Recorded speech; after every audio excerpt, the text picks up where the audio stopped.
नमस्कार, माझं नाव डॉक्टर अजय वसंतराव रोटे. मी कमलनयन बजाज रुग्णालयाचा वैद्यकीय संचालक आहे आणि कमलनयन बजाज रुग्णालयाच्या वतीने आरोग्य प्रशिक्षण कार्यक्रमाचं जे सदर आपण सुरू केलेलं आहे बजाज पल्स, त्याच्या पुढच्या भागामध्ये आपल्या सगळ्यांचं स्वागत करताना मला अत्यंत आनंद होत आहे. आज आपल्यासोबत आहेत वरिष्ठ हृदयरोग तज्ज्ञ डॉक्टर शशांक तेलंग. नमस्कार.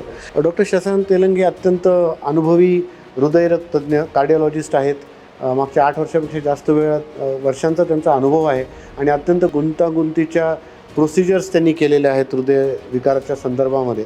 आणि जसं आपल्याला माहिती आहे की कमलनयन बजाज हॉस्पिटल हे 35 वर्षापासून रुग्णांना सेवा देत आहे, समाजाला सेवा देत आहे. आणि आमचं हृदयविकार विभाग कार्डिओलॉजी डिपार्टमेंट हे अत्यंत परिपूर्ण कार्डिओलॉजी डिपार्टमेंट आहे. सर्व सुविधा त्याच्यामध्ये उपलब्ध आहेत. तर डॉक्टर तेलंग यांच्या आगमनाने आणि कमलनयन बजाज रुग्णालयामध्ये रुजू झाल्यामुळे या सगळ्या सुविधांची व्याप्ती आणखीन जास्त वाढलेली आहे. आपलं स्वागत आहे आजच्या कार्यक्रमामध्ये. काही प्रश्न आपल्याला सर्व प्रेक्षकांच्या वतीने मी विचारू इच्छितो. सर्वात पहिला प्रश्न असा आहे की आजकाल आपल्याला असं आढळून येतं की समाजामध्ये खूप कमी वयामध्ये हृदयविकाराचा झटका आला किंवा हृदयविकार झाला कमी वयामध्ये, असं आपल्याला आढळून येतं. त्याची प्रमुख कारणं काय आहेत? पूर्वी हृदयरोग हा फक्त वृद्धापकाळाशी संबंधित आजार समजला जात होता, परंतु आजकालच्या बदलते जीवनशैलीमुळे तरुणांमध्ये सुद्धा हृदयविकाराचे प्रमाण वाढत जात आहे. उच्च रक्तदाब, मधुमेह, लठ्ठपणा, व्यायाम न करणे, नियमितपणे आरोग्याची तपासणी न करणे आणि तणाव ही प्रमुख कारणे आहेत की ज्यामुळे हृदयविकार हे तरुणांमध्ये सुद्धा आजकाल वाढलेले दिसून येतात. व्यसनांचा परिणाम, स्मोकिंग आणि या सगळ्या गोष्टी आहेत. आणि एका ठिकाणी जास्त वेळ बसून राहणं, हालचाल कमी होणं. इनफॅक्ट आजकाल sitting is the new smoking असं म्हटलं जातं की तुम्ही जास्त वेळ बसून राहिलं तर एका ठिकाणी तर ते स्मोकिंगच्या इक्वलंट धोका आहे त्याच्यामध्ये. आणि जंक फूड खाण्याचं प्रमाण खूप जास्त वाढलेलं आहे आपल्याला. या सगळ्या गोष्टी एकत्रितपणे जीवनशैलीच्या संदर्भात हे बहुसंख्य आजार आहेत आणि ते कमी वयामध्ये व्हायला लागलेत आपल्याकडे. आणि त्याचं जे प्रिडिस्पोजिंग मधुमेह आहे, डायबिटीस आहे, त्याचं पण प्रमाण आपल्याकडे जास्त आहे. म्हणून हृदयविकार कमी वयामध्ये होतो. तर मग असं हृदयविकार जर असेल एखाद्याला झाला तर अशी कुठली लक्षणं आहेत की जी हृदयविकाराचा झटका आला किंवा हृदयविकार आहे याच्याकडे आपल्याला अंगुली निर्देश करतात? अशी कुठली लक्षणं आहेत? हृदयरोगाची प्रमुख लक्षणे यामध्ये छातीत दाब येणे किंवा छातीमध्ये दुखणे. दुसरी गोष्ट म्हणजे चालताना किंवा जिना चढताना धाप लागणे, हृदयाची धडधड होणे, खूप जास्त घाम येणे, चक्कर येणे किंवा बेशुद्ध होणे.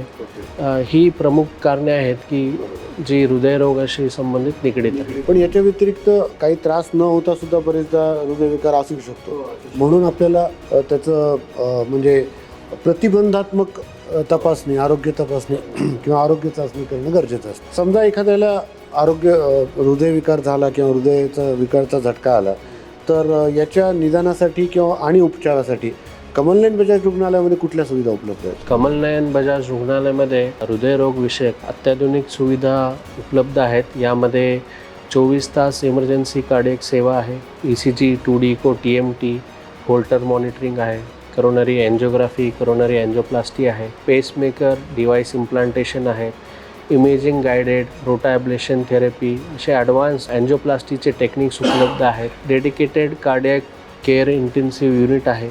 या सर्व सुविधा आपल्याकडे उपलब्ध आहेत. सर्व प्रकारच्या सुविधा एकाच छताखाली असणारं कदाचित कमलनयन बजाज एकच रुग्णालय आहे. आणि आपल्याकडे आता जवळजवळ 5 हृदयविकार तज्ज्ञ आहेत. त्याच्यामुळे 24 तासात कधीही पेशंट एखादा रुग्ण आला तरी त्याची योग्य त्यावेळेस गरज पडली तर आपण अर्ध्या रात्रीसुद्धा अँजिओप्लास्टी करू शकतो. हे आपण केलेलं आहे, म्हणजे रेग्युलरली करत आहोत. आणि जी विश्वासार्हता कमलनयन बजाज रुग्णालयाने कमवलेली आहे मागच्या 30-35 वर्षामध्ये, त्याला जागं राहून किंवा त्याच्याशी निगडीत राहून त्याला अनुरूप अशी ही सुविधा आपण उपलब्ध करून दिलेली आहे. बरेचदा असा प्रश्न पडतो डॉक्टर तेलंग की हे जे सगळे हृदयविकार आहेत याच्यावर प्रतिबंध करता येण्यासारखं आहे का, की एखाद्याने पूर्ण काळजी घेतली त्याला होणारच नाही किंवा झाला तरी खूप उशिरा होईल, असं काही? हो सर, नक्कीच करता येतो. यामध्ये मी असं सांगू इच्छितो की नियमित ॲटलिस्ट मिनिमम 30 मिनटं चालणे किंवा नियमित व्यायाम करणे, संतुलित आहार घेणे, धूम्रपान अथवा कुठलेही व्यसन पूर्णपणे बंद करणे, तणाव कमी करणे, रक्तदाब, मधुमेह आणि कोलेस्ट्रॉलचे प्रमाण यावर नियंत्रण ठेवणे, हे सर्व महत्त्वाचे बाबी आहेत की ज्यामुळे आपल्याला हृदयरोग विकाराचे प्रमाण अत्यल्प करता येऊ शकते. बरोबर आहे. फार चांगलं सांगितलं तुम्ही की बहुतांश गोष्टी आपल्या जीवनशैलीशी निगडीत आहेत. की जीवनशैली जर चांगली आरोग्यदायी असली आहार चांगला, आहार विहार आणि मानसिक शांतता असेल, स्ट्रेस ताणतणाव कमी असतील तर हृदयविकार होण्याची शक्यता त्या मानाने कमी होते. आणि यातल्या बऱ्याच गोष्टी आपण प्रतिबंधात्मक करू शकतो. कमलनयन बजाज रुग्णालयाच्या हृदयविकार तज्ज्ञ म्हणून आणि कार्डिओलॉजी विभागाचे एक सदस्य म्हणून आमच्या प्रेक्षकांना आपण काय संदेश देऊ इच्छिता? सर, हृदय आपल्याला आयुष्यभर अखंड साथ देत असतो. हृदयाची काळजी घेणे ही आपली जबाबदारी आहे. तर छातीत दुखणे अथवा कुठलेही लक्षणे असल्यास वेळ घालवू नका. त्वरित तज्ज्ञ डॉक्टरांचा सल्ला घ्या, कारण वेळेवर उपचार घेणे हे जीवन वाचवण्याचे महत्त्वाचे साधन असू शकते. कमलनयन बजाज रुग्णालयामध्ये अत्याधुनिक सेवा, डेडिकेटेड आणि एक अनुभवी कार्डिओलॉजिस्ट टीम सोबत रुग्णांसाठी जागतिक लेवलची दर्जाची सुविधा, हृदयरोग सुविधा देणे हे आपले ध्येय आहे. आता जसं आपण बघितलं की हृदयविकाराच्या संदर्भात सगळ्या प्रकारच्या चाचण्या, तपासण्या, प्रतिबंधात्मक पण मार्गदर्शन आणि गरज पडली तर उपचार सर्व प्रकारचे हे सगळे कमलनयन बजाज रुग्णालयामध्ये एका छताखाली उपलब्ध आहेत. ज्या कोणाला याची आवश्यकता असेल कृपया कमलनयन बजाज रुग्णालयामध्ये डॉक्टर तेलंग यांच्याशी संपर्क करावा. आणि कोणाला काही नसेल जरी सुद्धा तरी प्रतिबंधात्मक तपासण्या करून घेणं हे कधीही आपल्यासाठी चांगलं असतं. एवढाच आम्ही तुम्हाला सल्ला देऊ. आज आपण इथे आलात कार्यक्रमामध्ये त्याबद्दल मनपूर्वक धन्यवाद. थँक्यू. धन्यवाद.